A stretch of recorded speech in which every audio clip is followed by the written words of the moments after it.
Mutton पूरी नाश्ता eating early morning. Rampur नामक गांव था। उसमें एक गोविंद नाम का व्यक्ति उस गांव में रहता था। उसकी पत्नी का नाम पद्मा था।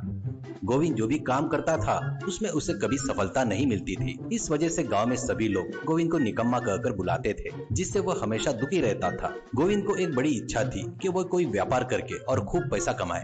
गोविंद ने अपनी पत्नी पद्मा से कहा, इस गांव के सभी लोग कहते हैं कि मैं कुछ नहीं कर सकता और मुझ पर हंसते हैं। मैं हर हाल में महान बनना चाहता हूँ ताकि एक दिन मैं उन पर हंसूं जो आज मुझ पर हंसते हैं। ऐसा कहा। पद्मा ने जवाब दिया, अरे सुनो, हमें कोई ऐसा व्यापार करना चाहिए जिससे इन लोगों को सबक मिले।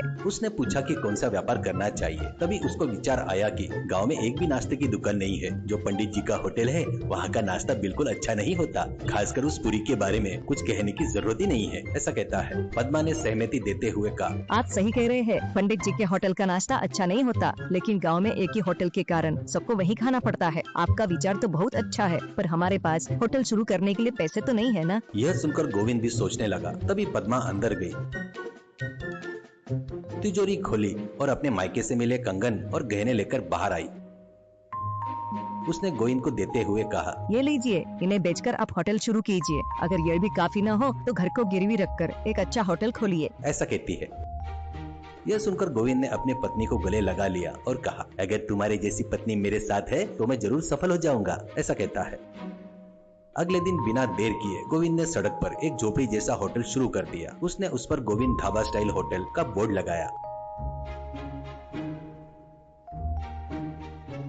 बोर्ड को देखकर लोग हैरान थे। एक आदमी ने गोविंद से कहा, होटल तो बहुत अच्छा लग रहा है। गोविंद ने जवाब दिया, टिफिन भी बहुत अच्छा है सर। ऐसा कहता है।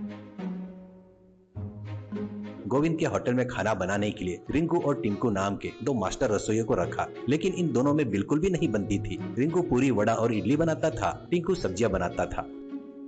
रिंकू हमेशा कोशिश करता था टिंकू बनाई हुई करी अच्छी ना बने, और टिंकू हमेशा कोशिश करता था कि रिंकू बनाई पूरी, वड़ा और इडली अच्छी ना बने। दोनों एक दूसरे को नीचा दिखाना और खुद को बेहतर साबित करने की कोशिश में लगे रहते थे। होटल में आने वाले ग्राहक शिकायत करते थे कि नाश्ता अच्छा नहीं है। धीरे धीरे ग्राहक की संख्या कम होती गई। गोविंद ने रिंकू और टिंकू को बुलाकर कहा, अरे ग्राहक शिकायत कर रहे हैं, तुम लोग इडली, पूरी और सब्जी अच्छी नहीं बना रहे हो। रिंकू ने कहा, मैं तो इडली वड़ा बनाता हूँ, वो सब अच्छा ही है। टिंकू ही सब्जी खराब बनाता है। टिंकू ने कहा, मैं सब्जी तो अच्छी बनाता हूँ, लेकिन वो रिंकू ही पूरी अच्छे से नहीं बनाता। मेरी कोई गलती नहीं है। गोविंद समझ नहीं पाया कि क्या करे। एक दिन गोविंद का जन्मदिन था। उसकी पत्नी पद्मा ने उसके लिए उसका पसंदीदा मटन करी बनाकर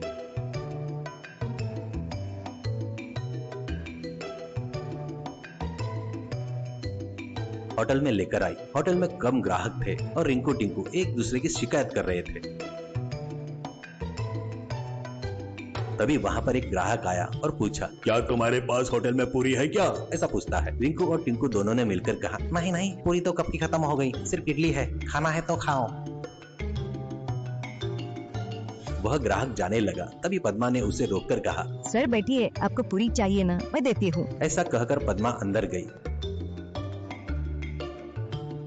देखा कि सुबह की बनी हुई पूरी चूल्हे के पास पड़ी है।